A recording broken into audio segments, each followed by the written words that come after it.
Good morning, guys. Welcome back to another very important video session from your own channel. My name is Vijay Kotekar, and today we will study the next very important topic in the biology, that is called as to be the photosynthesis. देखिए, इस topic के अंदर बहुत सारे बच्चों को problem आता है क्योंकि इस टॉपिक के अंदर बहुत सारे साइकिल्स इन्वॉल्व है। जो साइकिल्स बच्चों को ज्यादातर समझ में नहीं आते, इसीलिए उनको समझ में ही नहीं आता कि साइकिल को स्टार्ट कहां करे और उस साइकिल को एंड कहां करे। तो बहुत इंपॉर्टेंट टॉपिक है, बहुत अच्छी तरीके से इस टॉपिक को मैं आपसे करवा के लूंगा।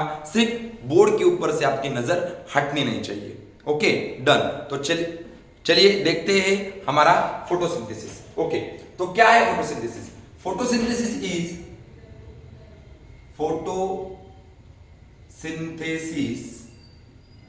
is intracellular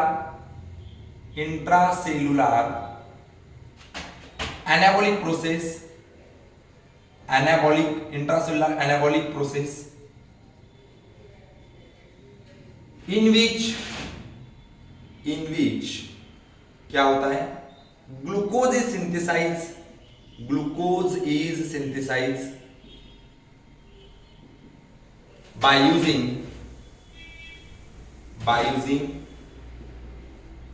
simple inorganic substances like CO2 and water in the presence of light and chlorophyll A with the release of oxygen as a byproduct.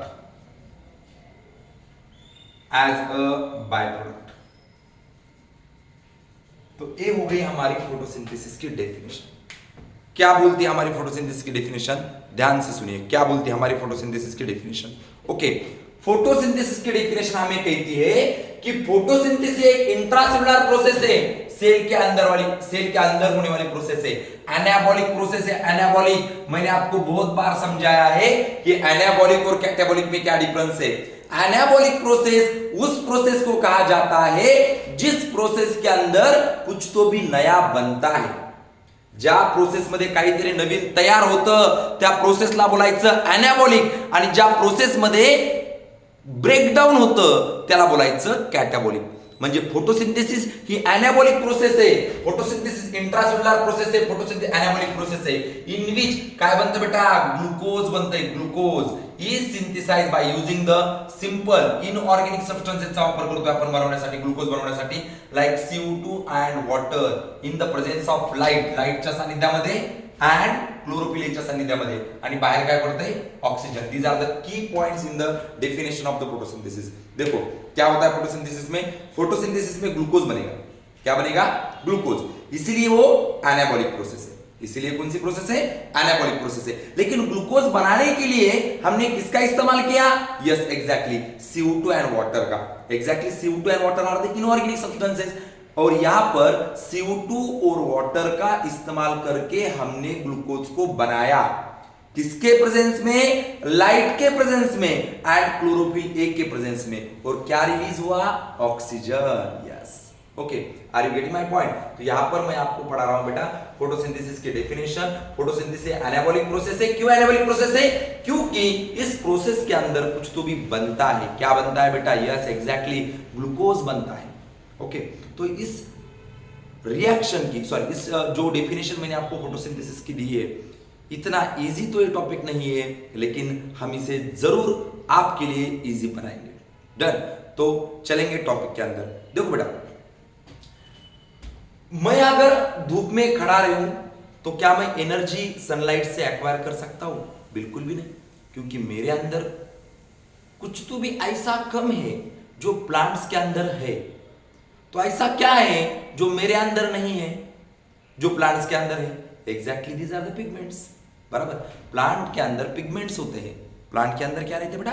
Pigments होते हैं, जिसकी हेल्प कर प्लांट फोटोसिंथेसाइज कर सकते हैं। ओके, तो कौन से पिगमेंट है? देखो पिगमेंट्स कुछ टाइप्स है, pigments present in the plant, pigments present in plant, plant के अंदर कौन से पिगमेंट प्रेजेंट है बेटा?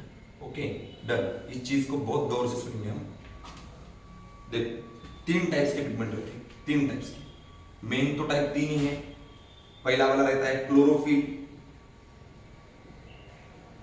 दूसरा वाला कैरोटीनॉइड्स, तीसरा वाला फाइकोबिलिन्स।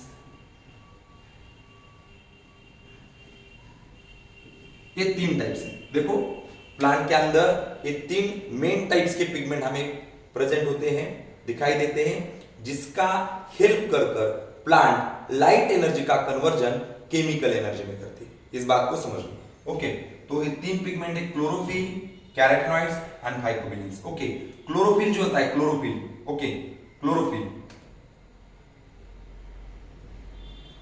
क्लोरोफिल के अंदर देखो, क्लोरोफिल के अंदर 7 प्रकार होते हैं। Chlorophyll a, chlorophyll b, chlorophyll c, chlorophyll d, chlorophyll a, e sorry, bacteriochlorophyll, bacteriochlorophyll,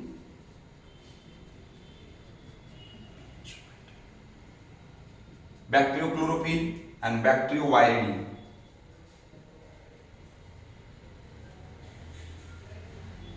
B, तो ये हो गए क्लोरोफिल के 7 प्रकार। क्लोरोफिल के 7 प्रकार कौन से बेटा? Chlorophyll a, chlorophyll b, chlorophyll c, chlorophyll d, chlorophyll e, bacteriochlorophyll and bacterioviridin. Carotene के अंदर 2 टाइप्स बेटा। ओके, कैरोटीन और दूसरा आता है ज़ैंथोपिन। कैरोटीन का मॉलिक्यूलर फार्मूला है C40H56 और ज़ैंथोपिन का मॉलिक्यूलर फार्मूला बेटा C40H56O2।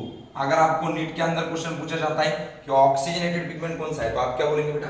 यस एग्जैक्टली ज़ैंथोपिन बोलेंगे, इसे भूलना नहीं है। डन। और फाइकोबिलिन्स के अंदर 2 टाइप्स आते हैं। पहला तो आएगा फाइकोसाइनिन, साइनिन, और दूसरा आएगा फाइकोइरिथ्रिन, फाइकोइरिथ्रिन। ज्यादातर इसका कलर पूछा नहीं जाएगा, तभी मैं आपको लिख के दूंगा। फाइकोसाइनिन का कलर रहता है बेटा ब्लू, और फाइकोइरिथ्रिन का कलर, जैसे इसका नाम इरिथ्रिन है, इसका मतलब इसका कलर रहेगा रेड। तो कुछ इस तरीके से प्लांट्स के अंदर पिगमेंट प्रेजेंट रहते हैं, कुछ इस तरीके से प्लांट्स के अंदर पिगमेंट प्रेजेंट रहते हैं। ओके, क्लोरोफिल है, कैरोटीनॉइड्स है, फाइकोबिलिन्स है। ओके, क्लोरोफिल में क्लोरोफिल ए है, क्लोरोफिल बी है, क्लोरोफिल सी है, क्लोरोफिल डी है, क्लोरोफिल ई है, बैक्टीरियोक्लोरोफिल है, बैक्टीरियोवायरिडिन है। ओके, कैरोटीनॉइड्स के अगर थिंकिंग की तो कैरोटीन है, ज़ैंथोफिल है। कैरोटीन का मॉलिक्यूलर फार्मूला C40H56 है, ज़ैंथोफिल का C40H56O2 है। ओके, फाइकोबिलिन्स के अंदर फाइकोसाइनिन है, फाइकोइरिथ्रिन है। फाइकोसाइनिन का कलर ब्लू है, फाइकोइरिथ्रिन का कलर यस एग्जैक्टली रेड है। तो इतने सारे पिगमेंट्स प्लांट्स के अंदर प्रेजेंट रहते हैं। लेकिन एक बात ध्यान से गौर करो, इतने सारे पिगमेंट प्लांट के अंदर प्रेजेंट रहते हैं, तभी भी मैंने इस डेफिनेशन के अंदर, जो डेफिनेशन मैंने आपको फोटोसिंथेसिस की दी है, इस डेफिनेशन के अंदर मैंने आपको सिर्फ और सिर्फ यहां पर क्लोरोफिल ए दिया है। ये देखो ध्यान से सुनो, इसका मतलब कुछ तो भी गड़बड़ है।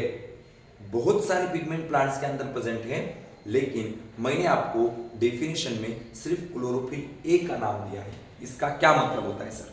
ओके, तो ध्यान से सुनो, क्लोरोफिल ए ये ऐसा पिगमेंट है जो लाइट एनर्जी को एब्जॉर्ब भी करता है, जो लाइट एनर्जी को एब्जॉर्ब भी करता है और उसका कन्वर्जन केमिकल एनर्जी में कर भी सकता है। इस बात को अच्छी तरह से समझ लो। Okay, chlorophyll A light energy को एब्जॉर्ब भी कर सकता है और उसका कन्वर्जन केमिकल एनर्जी में कर भी सकता है। लेकिन क्लोरोफिल ए को छोड़कर बाकी जितने भी पिगमेंट्स प्लांट के अंदर प्रेजेंट है, वो पिगमेंट सिर्फ और सिर्फ लाइट एनर्जी को एब्जॉर्ब कर सकते हैं, उसे कन्वर्ट नहीं कर सकते। ध्यान से सुनो। ओके, इस बात को ध्यान से सुनो, क्लोरोफिल ए लाइट एनर्जी को एब्जॉर्ब कर सकता है और उसका कन्वर्जन केमिकल एनर्जी में कर भी सकता है।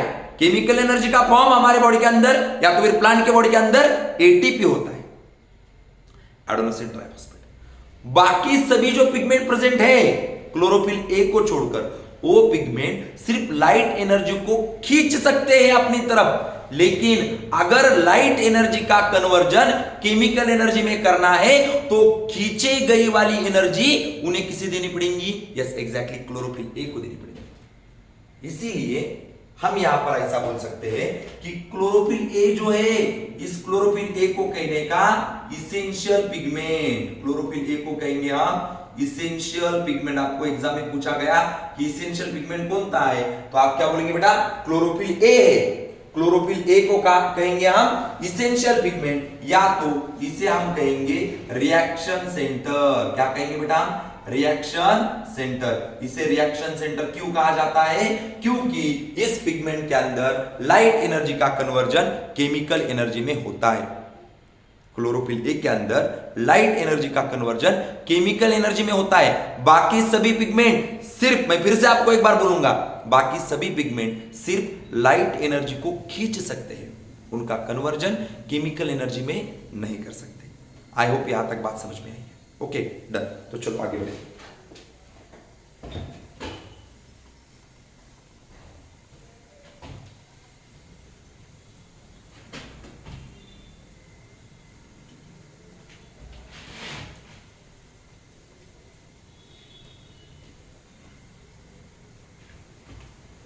टॉपिक बहुत आसान करके दूंगा, सिर्फ आपको टॉपिक के अंदर बने रहना है बेटा आखिरी तक। ओके, कुछ भी टेंशन मत लो, टॉपिक पूरा क्लियर करके दूंगा आपको। जितने भी साइकिल से एकदम इजी वे से आपको पढ़ाऊंगा। ओके डन, तो ध्यान से देखिए मैं क्या बोलूंगा आगे। देख, तो ये जो क्लोरोफिल ए रहता है बेटा, ये क्लोरोफिल ए को हम रिएक्शन सेंटर कहेंगे या तो फिर इसेंशियल पिगमेंट कहेंगे। ओके, और क्लोरोफिल ए को छोड़कर बाकी जितने भी पिगमेंट्स प्रेजेंट रहते हैं प्लांट के अंदर, उसे कहा जाता है एसेसरी पिगमेंट। इस बात को ध्यान में रखना है। ओके डन, तो अभी क्या होता है बेटा, मेरी बात सुनो ध्यान से। जैसे ही अगर आपके बॉडी के अंदर कुछ एनर्जी नहीं है, ओके, अगर आपके बॉडी के अंदर कुछ भी एनर्जी नहीं है तो आप बिल्कुल भी कुछ काम नहीं कर सकते। क्यों नहीं कर सकते? क्योंकि तुम्हारी बॉडी के अंदर कुछ एनर्जी नहीं है। वैसे ही होता है हमारा जो क्लोरोफिल ए रहता है बेटा, देखो हमारा जो क्लोरोफिल ए रहता है, जब इसके अंदर एनर्जी नहीं रहती, एनर्जी का मतलब क्या होता है? जब इसको फोटोन नहीं मिलते। फोटोन क्या रहता है? Bundle of energy present in the sunlight. Okay, तो यहाँ पर जब इसको एनर्जी नहीं मिलती तब एक ग्राउंड स्टेट में रहता है। क्लोरोफिल क्या किसमें रहता है? ग्राउंड स्टेट में रहता है, ग्राउंड स्टेट। जैसे ही उसको फोटोन मिलेगा, ये फोटोन है, फोटोन है, फोटोन है, जैसे उसको फोटोन मिलेगा, जैसे आपको खाना मिलेगा तो आप क्या हो जाएंगे? एक्साइट हो जाएंगे। क्या हो जाएंगे? एक्साइट। देखो एक क्लोरोफिल एक्साइट हो गया, तो इस स्टेट कौन सी हो गई? Excited state. एक्साइटेड स्टेट हो गई, डन।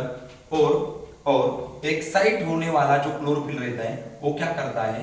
देखो वो क्या करता है, वो जो ऑर्बिट उसने बनाई, उस ऑर्बिट के अंदर इलेक्ट्रॉन को एक्सपेल करेगा। एक्सपेल। ओके, तो इस स्टेट को कहेंगे हम आयोनाइज स्टेट। Ionize state. इसको आयोनाइज स्टेट क्यों कहेंगे बेटा? क्योंकि क्लोरोफिल ए ने अगर इलेक्ट्रॉन को हायर ऑर्बिट में डाल दिया, अगर क्लोरोफिल ए ने इलेक्ट्रॉन को हायर ऑर्बिट में डाल दिया, तो उसके ऊपर पॉजिटिव चार्ज आएगा।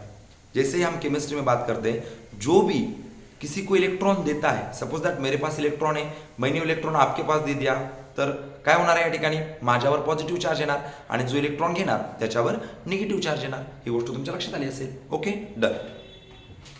तर क्लोरोफिल ए अगोदर ग्राउंड स्टेट मध्ये असतो, नंतर त्याला जर फोटॉन भेटला, ही फोटॉन आहे, फोटॉन म्हणजे bundle of energy present in the sunlight, त्याला फोटॉन भेटल्याच्या नंतर तो एक्साइटेड स्टेट मध्ये गेला आणि एक्साइटेड स्टेट मधल्या त्या क्लोरोफिल इलेक्ट्रॉनला काय केलं?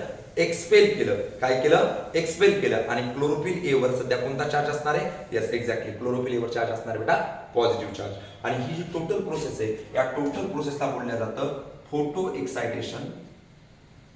Photo excitation of chlorophyll a. इस प्रोसेस को कहा जाता है photo excitation of the chlorophyll a. इसे बिल्कुल भी नहीं भूलना है। ओके डन, चलो ओके, यहां तक हमने कंप्लीट कर लिया, आगे बढ़ेंगे इसके बारे में भी। डन, इसे भूलना नहीं।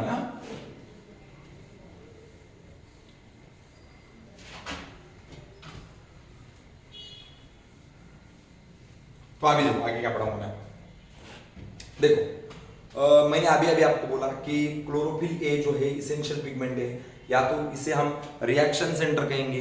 क्यों कहेंगे रिएक्शन सेंटर? क्योंकि क्लोरोफिल ए क्या करेगा? लाइट एनर्जी का कन्वर्जन केमिकल एनर्जी में करेंगे, बराबर। बाकी जो अदर पिगमेंट्स है बेटा, अदर पिगमेंट्स क्या करेंगे, लाइट एनर्जी का सिर्फ एब्जॉर्प्शन कर सकते हैं, उसका कन्वर्जन नहीं कर सकते। इसीलिए जो भी लाइट एनर्जी उन्होंने एब्जॉर्ब की है एसेसरी पिगमेंट ने, वो एसेसरी पिगमेंट ने जो लाइट एनर्जी एब्जॉर्ब की है उसे अगर केमिकल एनर्जी में कन्वर्ट करना है तो वो हार्वेस्ट की वाली जो एनर्जी है वो एग्जैक्टली किधर देनी पड़ेगी, क्लोरोफिल ए की तरफ देनी पड़ेगी। हाँ, क्लोरोफिल ए क्या करेंगे, उसका लाइट एनर्जी का कन्वर्जन केमिकल एनर्जी में करेगा in the form of the ATP, ऐसा हम कह सकते हैं। Okay done. तो ध्यान से सुनिए मैं क्या है बात करूंगा। ओके जैसे ही यहाँ पर एक इसेंशियल पिगमेंट है अपने पास, essential pigment. Okay, essential pigment है अपने पास। कौन सा essential pigment? Yes, okay, answer in the comment section with fast. Okay, और अपने पास एसेसरी पिगमेंट है, एसेसरी पिगमेंट है अपने पास। Okay done. अपने पास इसेंशियल पिगमेंट है, अपने पास एसेसरी पिगमेंट है। इन दोनों को मिलाकर क्या बनता है बेटा हमारा भाई?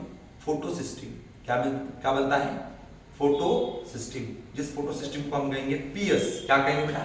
पीएस। देखो इसेंशियल पिगमेंट कौन सा है अपने पास? क्लोरोफिल ए हमारे पास इसेंशियल पिगमेंट है। और जो पिगमेंट क्लोरोफिल ए को छोड़कर जितने भी पिगमेंट्स प्रेजेंट रहते हैं उसको हम क्या कहेंगे? Accessory pigment. जो क्या करेंगे? सिर्फ लाइट एनर्जी का एब्जॉर्प्शन, कन्वर्ट तो नहीं कर सकते, कन्वर्ट करने के लिए किसे देना पड़ेगी? यस एग्जैक्टली, क्लोरोफिल ए को देना पड़ेगी। यस, आपको समझ में आ गया? ओके, तो इसेंशियल पिगमेंट और एसेसरी पिगमेंट इन दोनों को मिला के क्या बनेगा बेटा? फोटोसिस्टीन बनेगा। क्या बनेगा? फोटोसिस्टीन। देखो ध्यान से देखो। इसेंशियल पिगमेंट और एसेसरी पिगमेंट इन दोनों को मिलाकर क्या बनेगा? फोटोसिस्टीन। इसके टाइप्स होते हैं बेटा, 2 टाइप्स होते हैं फोटोसिस्टीन। ध्यान से देखो, हाँ ध्यान से देखो। यहाँ पर मैं आपके लिए ये बनाऊंगा एसेसरी पिगमेंट। कौन से पिगमेंट है? एसेसरी। देखो ये एसेसरी पिगमेंट है, हाँ डन। और ये ऊपर का जो बड़ा है ना उसे हम कहेंगे, क्या कहेंगे? यस एग्जैक्टली, क्लोरोफिल ए कहेंगे। इसे हम क्लोरोफिल ए भी कह सकते हैं, इसे हम रिएक्शन सेंटर भी कह सकते हैं, बराबर। और इसे हम क्या कह सकते हैं? इसेंशियल पिगमेंट भी कह सकते हैं, इसेंशियल पिगमेंट भी कह सकते हैं। लेकिन ये जो बाकी के पिगमेंट्स हैं पूरे, ये पूरे कौन है बेटा? यस, एक एसेसरी पिगमेंट है।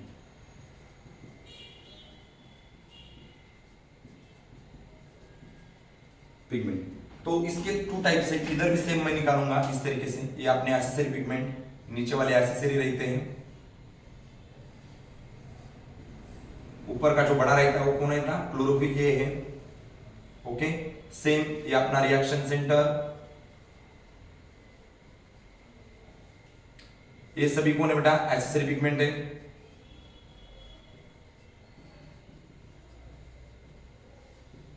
ओके, तो क्या होता है? इसके 2 टाइप्स हैं। इसका नाम रखूंगा PS1 जिसका पीक एब्जॉर्प्शन वैल्यू रहता है 700। ओके, और इसका नाम मैं रखूंगा PS2 जिसका पीक एब्जॉर्प्शन वैल्यू रहेगा 680। इसे भूलना नहीं वैल्यूज को। PS1 का वैल्यू कितना है?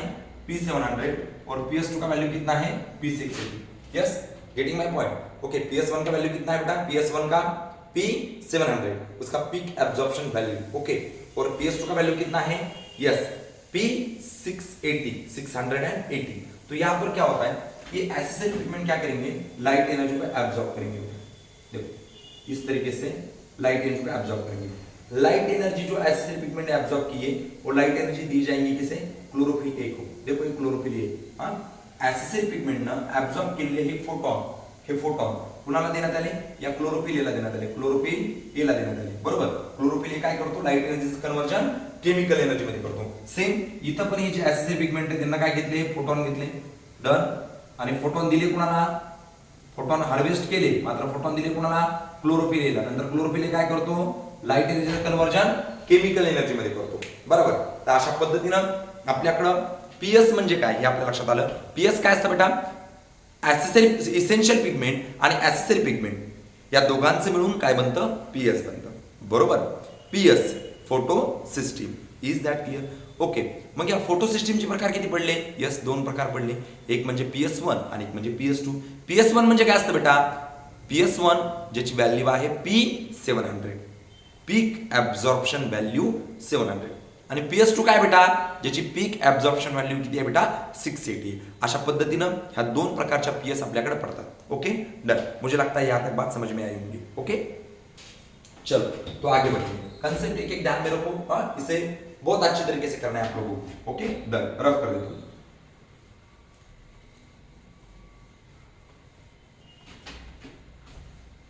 ओके हमारे पास अभी 2 पीएस है, एक तो है PS1 जिसका पीक एब्जॉर्प्शन वैल्यू कितना है बेटा P700, और एक PS2 है जिसका पीक एब्जॉर्प्शन वैल्यू कितना है बेटा 680 है। तो अभी ध्यान से सुनो, मैं आपको यहाँ पर क्या पढ़ाऊंगा, ध्यान से सुनो। अपनी जो फोटोसिंथेसिस, अभी हम बेसिक हमारा पूरा क्लियर हो गया, अभी हम टॉपिक के अंदर आगे बढ़ने के लिए बहुत रेडी हो गए। ओके तो अपना जो एक टॉपिक है फोटोसिंथेसिस, ये 2 फेज है, इसके अंदर मेनली कितने फेज है, 2 फेज है। पहला फेज है बेटा light dependent phase, light dependent phase, और दूसरा फेज है light independent phase. Yes exactly, light dependent phase and light independent phase. Light dependent phase को हम कहेंगे लाइट रिएक्शन, लाइट रिएक्शन जो दिन में होंगी, और लाइट इंडिपेंडेंट फेज को हम कहेंगे डार्क रिएक्शन, डार्क रिएक्शन। और इससे यहां पर एक मिस्टेक ज्यादातर बच्चे करते हैं, बच्चों को ऐसा लगता है कि लाइट डिपेंडेंट फेज इसे कहेंगे लाइट रिएक्शन, सर ने बोला था कि ये डे में होंगी, दिन में होंगी। ओके, और लाइट इंडिपेंडेंट फेज बच्चों को ऐसा लगता है कि ये रात में होंगी। यस बेटा, यहां पर ऐसी गलती नहीं करनी। Light independent phase, A phase दिन में भी होती है और रात में भी होती है। लाइट इंडिपेंडेंट फेज दिन में भी होती है और रात में भी होती है, इसे बिल्कुल भी नहीं भूलना। ओके, तो अभी मैं आपको पढ़ाऊंगा लाइट डिपेंडेंट फेज के अंदर क्या आता है। 2 साइकिल्स आती है, 2 साइकिल आती है लाइट डिपेंडेंट फेज में। नंबर 1 आता है non cyclic, non cyclic photo phosphorylation, non cyclic photo phosphorylation, और दूसरा आता है cyclic photo phosphorylation. Okay, non cyclic photo phosphorylation and cyclic photo phosphorylation किसके अंदर आता है बेटा? यस, लाइट डिपेंडेंट फेज के अंदर आता है, लाइट रिएक्शन के अंदर आता है। ओके डन, तो आगे बढ़ेंगे। अभी एक ध्यान से सुनो, इस वर्ड का मीनिंग जान लो। यहां पर 2 जगह पर वर्ड आया है फोटो फॉस्फोराइलेशन। पहले तो हम जानेंगे फॉस्फोराइलेशन का मतलब। फॉस्फोराइलेशन का मतलब, फॉस्फोराइलेशन क्या होता है? फॉस्फोराइलेशन का मतलब होता है बेटा addition of phosphate, addition of phosphate. Phosphorylation का मतलब होता है एडिशन ऑफ फॉस्फेट। ओके, क्या बोल रहा हूं मैं? जहां पर भी आपको ये वर्ड आएगा फॉस्फोराइलेशन, उसका मतलब होता है एडिशन ऑफ फॉस्फेट।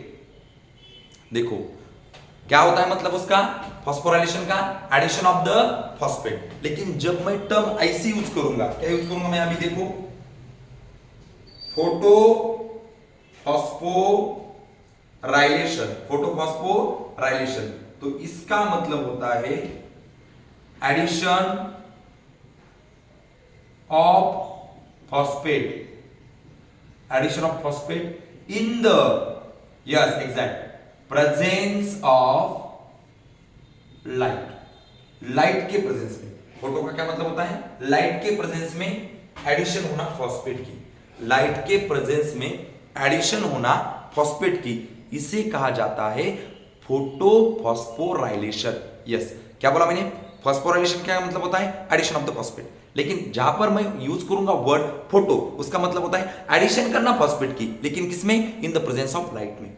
लाइट के अंदर, लाइट के प्रेजेंस में फॉस्फेट का एडिशन करना, लाइट के प्रेजेंस में फॉस्फेट का एडिशन करना, इस चीज को कहा जाता है फोटो फॉस्फोराइलेशन।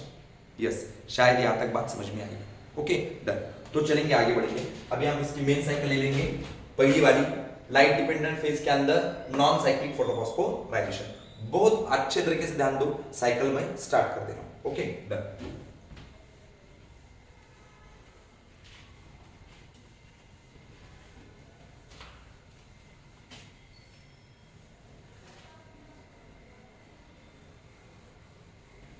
एकदम व्यवस्थित लक्ष द्यायचे आता इथून पुढं।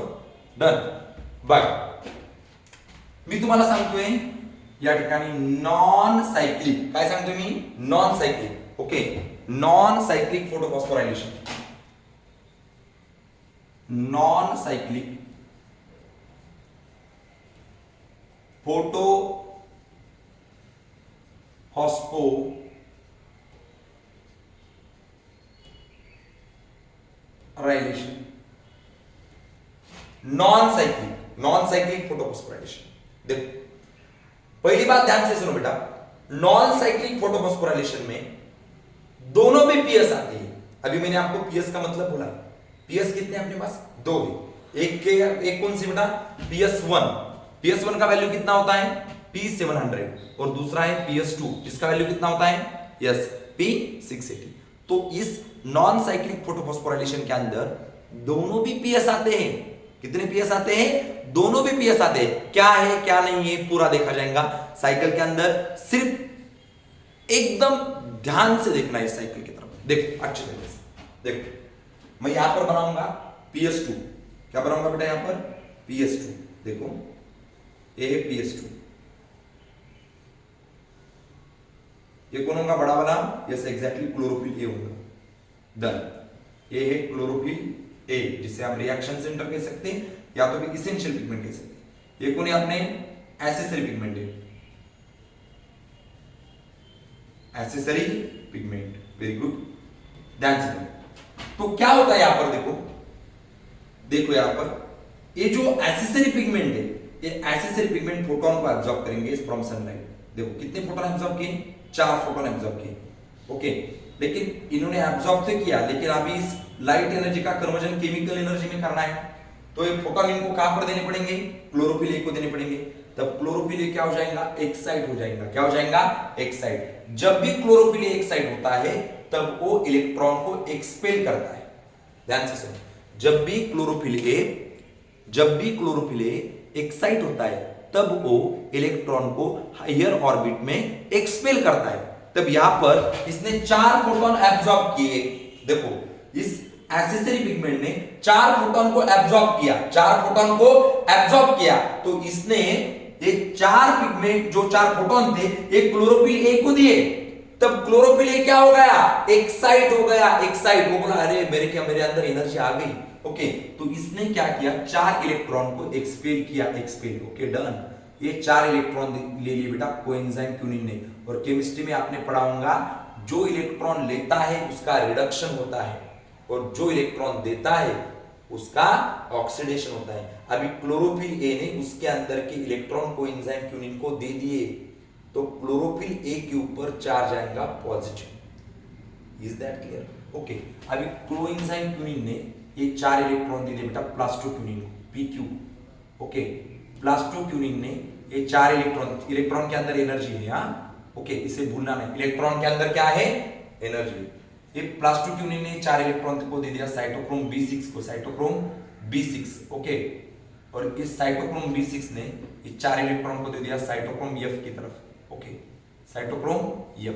अभी क्या होता है, ये इलेक्ट्रॉन का जब चेन है तो क्या होगा, ये जो इलेक्ट्रॉन है, इस इलेक्ट्रॉन के अंदर जो एनर्जी है, ये एनर्जी निकाली जाएगी और इस एनर्जी का यूज होगा बॉन्ड बनाने के लिए. किसके अंदर का बॉन्ड, ADP एंड IP. देखो एडेनोसिन डायफॉस्फेट आणि फॉस्फेट, इथं काय तयार होईल बेटा, ATP. बरोबर, एडेनोसिन डायफॉस्फेट आणि फॉस्फेट एकत्र आले तर काय तयार होतं, ATP बनतं. बरोबर, पण ADP आणि IP या दोघांमध्ये असणारा जो बॉन्ड आहे, ADP आणि IP या दोघांमध्ये असणारा जो बॉन्ड आहे, तो बॉन्ड बनवण्यासाठी लागणारी जी काय एनर्जी आहे, ती एनर्जी आपण कशातून मिळवली, ती एनर्जी आपण मिळवली बेटा, यस एक्झॅक्टली, त्या इलेक्ट्रॉन मधून. बरोबर, जो इलेक्ट्रॉन क्लोरोफिल ए ने एक्सपेल केला, तो इलेक्ट्रॉन घेतला कोएंजाइम क्यूनिननं, कोएंजाइम कडून तो इलेक्ट्रॉन गेला प्लास्टो क्यूनिनकडं, प्लास्टो क्यूनिनकडून तो इलेक्ट्रॉन गेला साइटोक्रोम B6 कडं, आणि साइटोक्रोम B6 कडून तो इलेक्ट्रॉन गेला साइटोक्रोम F कडं, आणि साइटोक्रोम B6 आणि साइटोक्रोम F या दोघांच्या मध्ये त्या इलेक्ट्रॉन मधली एनर्जी काढली आणि त्या एनर्जीचा वापर केला बॉन्ड बनवण्यासाठी. पुन्हा मध्ये असणारा बॉन्ड, यस एक्झॅक्ट, एडीपी आणि आयपी या दोघांमध्ये बॉन्ड बनवला आणि बनवलं त्या ठिकाणी आपण ATP which is called as energy currency of okay energy coin म्हणू शकतो किंवा एनर्जी करन्सी म्हणू शकतो ओके डन. आणि नंतर या सायटोक्रोम एफ न हे इलेक्ट्रॉन दिले पीसी ला. कोणाला दिले बेटा? पीसी ला. प्लास्टोसायनिन म्हणतो आपल्याला. काय म्हणतो आपण? प्लास्टोसायनिन. अभी ध्यान से देखो, ध्यान से. आता ह्या पीसी न काय केलं? हे 4 इलेक्ट्रॉन जे आहेत ना हे दिले PS1 ला. कोणाला दिले बेटा? PS1. आता या इलेक्ट्रॉन मध्ये काय नाही राहिलं? एनर्जी राहिलेली नाही. डन. या इलेक्ट्रॉन मध्ये काही एनर्जी राहिलेली नाही.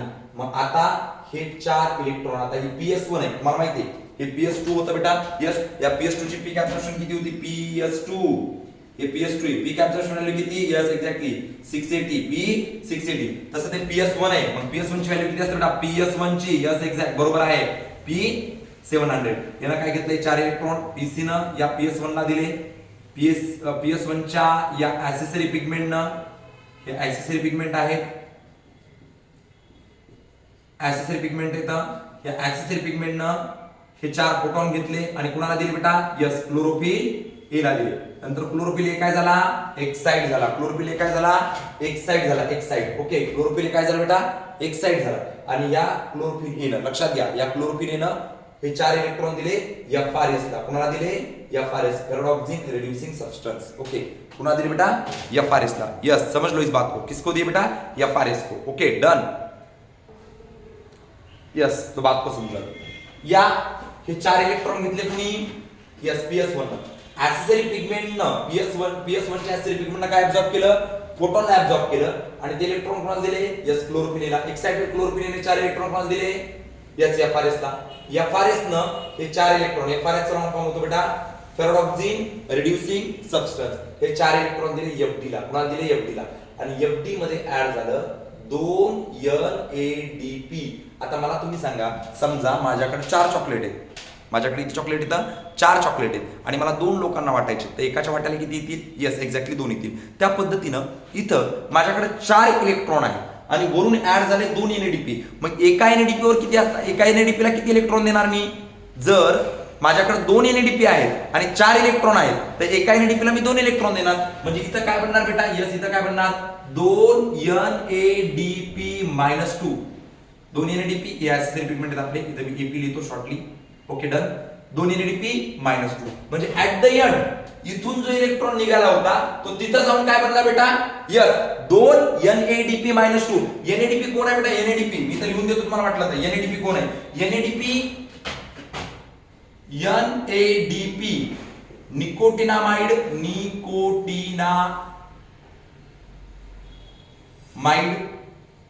एडेनाइन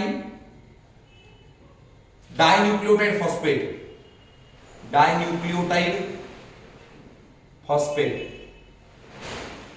हा एक हाइड्रोजन एक्सेप्टर बेटा. कौन है बेटा? है हाइड्रोजन एक्सेप्टर. अभी इस बात को ध्यान से सुनो. यहां पर क्या होता है?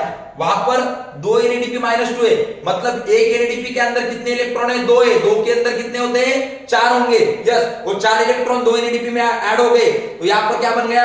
2 NADP-2. अभी यहां पर क्या होता है बेटा? यहां पर बनेगा फोटोलाइसिस ऑफ वाटर. दूसरी स्टेप 4H2. देखो 4H2 इसका बनेगा लाइसिस. क्या हो जाएगा बेटा? लाइसिस. लाइसिस का मतलब ब्रेकडाउन हो जाएगा. ब्रेकडाउन 4H2 का. अभी एक बात ध्यान से सुनो.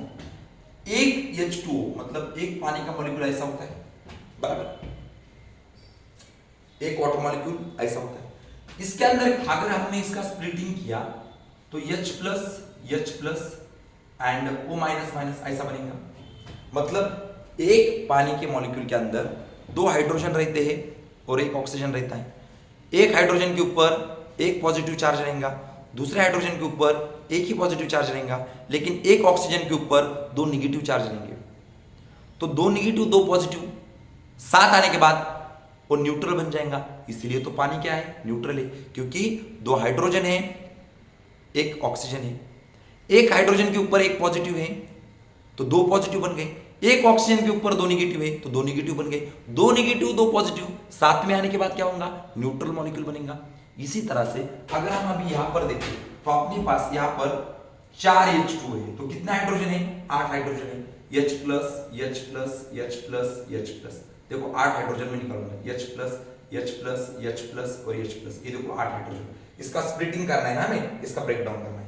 और कितने ऑक्सीजन है बेटा? 4 ही ऑक्सीजन है, तो O minus minus, O minus minus, O minus minus and O minus minus. तो अभी होता क्या है, इस वाटर मॉलिक्यूल का ब्रेक डाउन होता है। इस वाटर मॉलिक्यूल का क्या हो जाएगा? Break down. तो ब्रेक डाउन होते समय क्या हो जाएगा, इसमें से 4 इलेक्ट्रॉन इधर आ जाएंगे। देखो 4 इलेक्ट्रॉन, अगर ये 4 इलेक्ट्रॉन को मैंने इधर ले लिया, इसको रफ कर देता हूं अभी।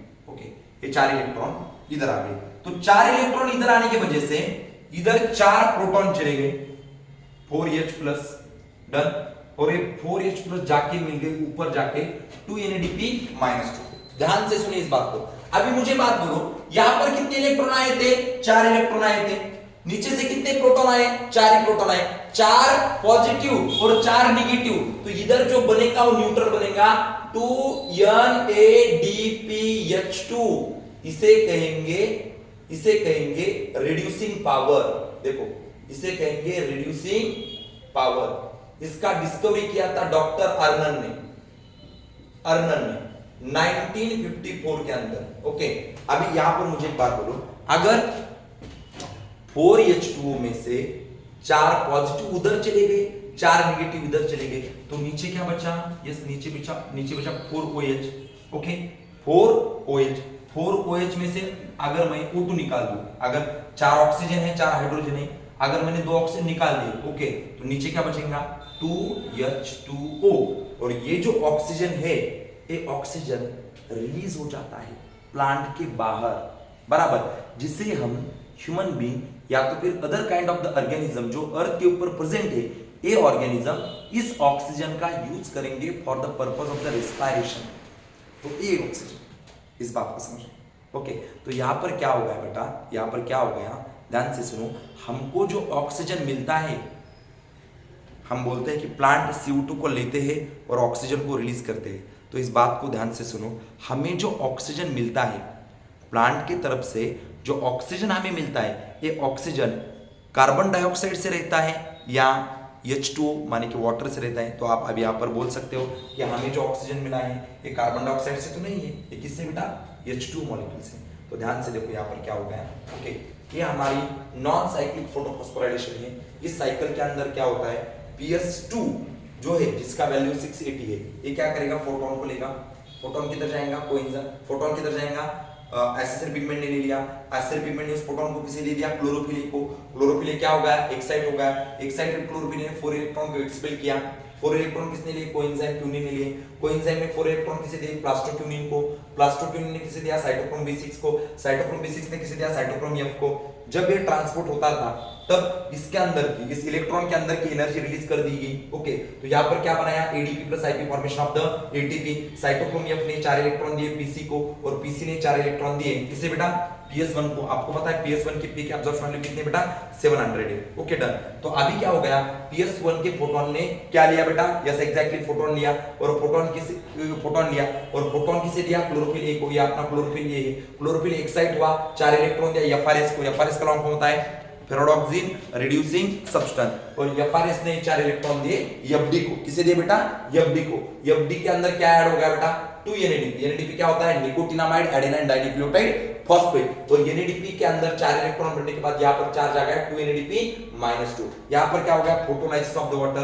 अगर हमने देखा 4H2 के अंदर 4 हाइड्रोजन रहते, सॉरी 8 हाइड्रोजन रहते हैं, उसके ऊपर एक पॉजिटिव, मतलब 8 पॉजिटिव चार्ज है और 4 ऑक्सीजन के ऊपर 8 नेगेटिव चार्ज है। तो क्या हो गया? 4 इलेक्ट्रॉन इधर चले गए तो 4 प्रोटॉन भी इधर चले गए, मतलब पॉजिटिव चार्ज। नीचे क्या बचा? 4OH। ये 4H प्लस किसने लिया? 2NADP-2 ने। अभी 2NADP-2 मतलब 4 इलेक्ट्रॉन यहाँ पर, क्योंकि यहाँ पर आए थे। Okay, done. तो इधर क्या बन गया? 2NADPH2, जिसे हम क्या कहेंगे?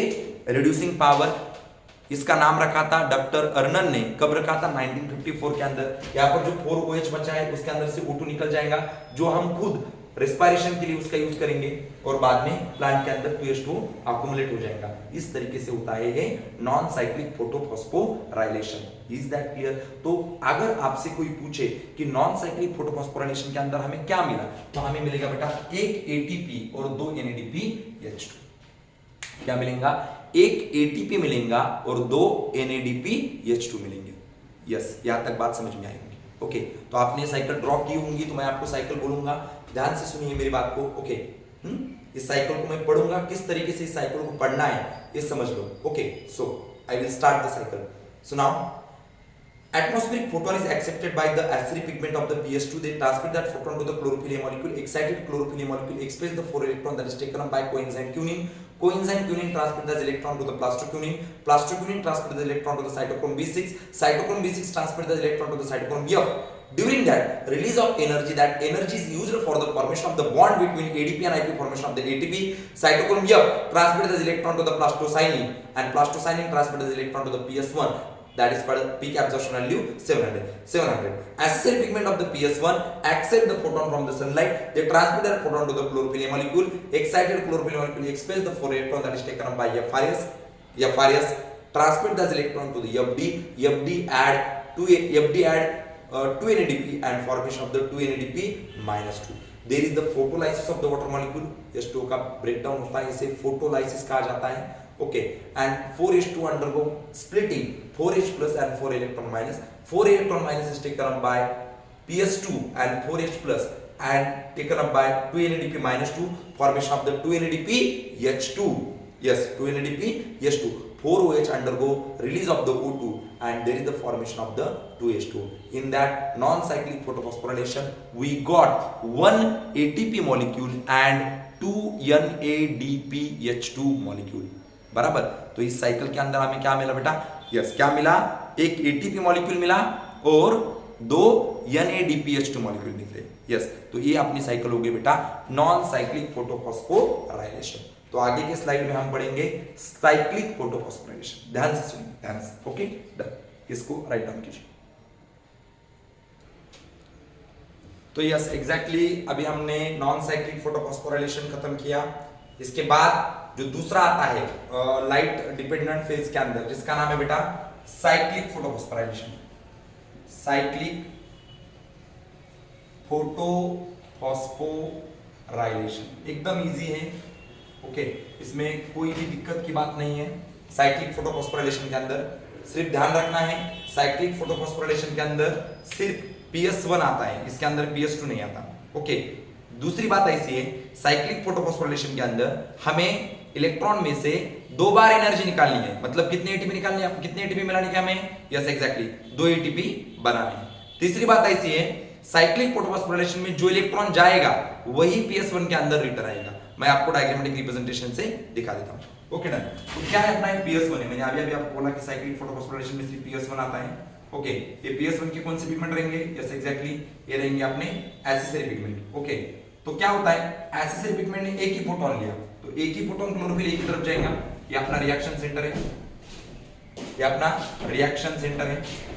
डन। तो क्लोरोफिल क्या हो गया? एक साइड हो गया। क्लोरोफिल ने क्या किया? इलेक्ट्रॉन को एक्सपेल किया। तो इलेक्ट्रॉन किसने लिया बेटा? यस, FRS ने लिया। FRS क्या करेगा? इस इलेक्ट्रॉन को एक्सपेल करेगा साइटोक्रोम B6 की तरफ। ओके, सॉरी, FD की तरफ। और FD क्या करेगा? इस इलेक्ट्रॉन को एक्सपेल करेगा साइटोक्रोम B6 की तरफ। तो क्या हो जाता है यहाँ पर? इलेक्ट्रॉन में से एनर्जी निकाली जाएंगी और बनाएंगे हम, क्या बनाएंगे? ADP plus IP। क्या बनेगा बेटा? यस, एग्जैक्टली ATP बनेगा। साइटोक्रोम B6 क्या करेगा? इस इलेक्ट्रॉन को साइटोक्रोम F की तरफ देगा। साइटोक्रोम F की तरफ। यहाँ पर भी इलेक्ट्रॉन में से एनर्जी निकालेंगे हम, ADP प्लस IP, फॉर्मेशन क्या होना जाएगा? ATP का। साइटोक्रोम F इस इलेक्ट्रॉन को जिसके अंदर अभी क्या नहीं है? एनर्जी नहीं है, उस इलेक्ट्रॉन को दे जाएगा PC की तरफ, मतलब प्लास्टोसाइनिन की तरफ। और प्लास्टोसाइनिन सेम इलेक्ट्रॉन देगा, किसे देगा बेटा? PS1 को। ये हमारी PS1 है, इसका पीक एब्जॉर्प्शन वैल्यू कितना है बेटा?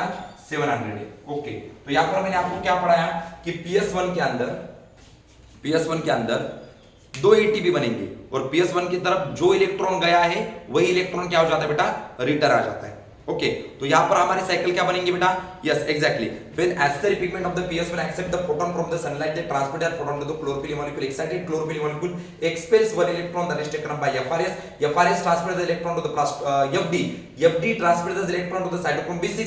During the FD and cytochrome B6 the release of the energy from the electron, and that energy is used for the formation of the bond between ADP and ATP, formation of the ATP. Cytochrome B6 transmits the electron to the cytochrome F. During that also release of energy. That energy is also used for the formation of the bond between ADP and ATP, formation of the ATP. And cytochrome F transmit that de-energized electron to the PC, and PC transmit that same electron to the PS1. यहां पर cyclic photophosphorylation के अंदर हमें कोई भी NADPH2 नहीं मिलेगा, हमें सिर्फ और सिर्फ क्या मिलेगा बेटा? यस, ATP मिलेगा। क्या मिलेगा? ATP। तो कितने ATP मिलेंगे हमें साइक्लिक फोटोफॉस्फोराइलेशन के अंदर? यस, हमें 2 ATP मिलेंगे।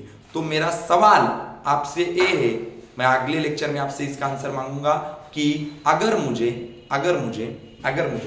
एक ग्लूकोज मॉलिक्यूल को बनाने के लिए, ध्यान से सुनो मेरा सवाल, एक ग्लूकोज मॉलिक्यूल को बनाने के लिए 18 ATP चाहिए और 12 NADPH2 मॉलिक्यूल चाहिए। एक ग्लूकोज को बनाने के लिए अगर मुझे 18 ATP और 12 NADPH2 मॉलिक्यूल चाहिए तो मुझे कितने साइक्लिक के साइकिल लगेंगे और कितने नॉन साइक्लिक के साइकिल लगेंगे? इसका जवाब ढूंढेंगे। नॉन साइक्लिक कितने साइकिल लगेंगे और साइक्लिक कितने लगेंगे जब मुझे एक ग्लूकोज मॉलिक्यूल बनाना है। और आपको ये बात पता होनी चाहिए कि एक ग्लूकोज मॉलिक्यूल बनाने के लिए मुझे 18 ATP चाहिए और 12 NADPH2 मॉलिक्यूल चाहिए। यस, यहां तक क्लियर है? तो इस बात को ध्यान से करना है और अगले लेक्चर में मुझे बोलना है कि एक ग्लूकोज मॉलिक्यूल बनाने के लिए मुझे कितने नॉन साइक्लिक के टर्न होना और कितने साइक्लिक के टर्न होना। आई होप यहां तक बात समझ में आई है। इसका आंसर आप मुझे देंगे और अगले लेक्चर में हम इस टॉपिक के सबसे इंपॉर्टेंट साइकिल, जिसे हम C3 साइकिल कहेंगे या तो फिर केल्विन साइकिल कहेंगे, जो डार्क रिएक्शन के अंदर आती है। आज हमने लाइट डिपेंडेंट फेज यहां पर खत्म कर ली। अगले लेक्चर के अंदर हम देखेंगे डार्क रिएक्शन, ओके, जिसे डिस्कवर किया था केल्विन ने। Okay, thank you so much.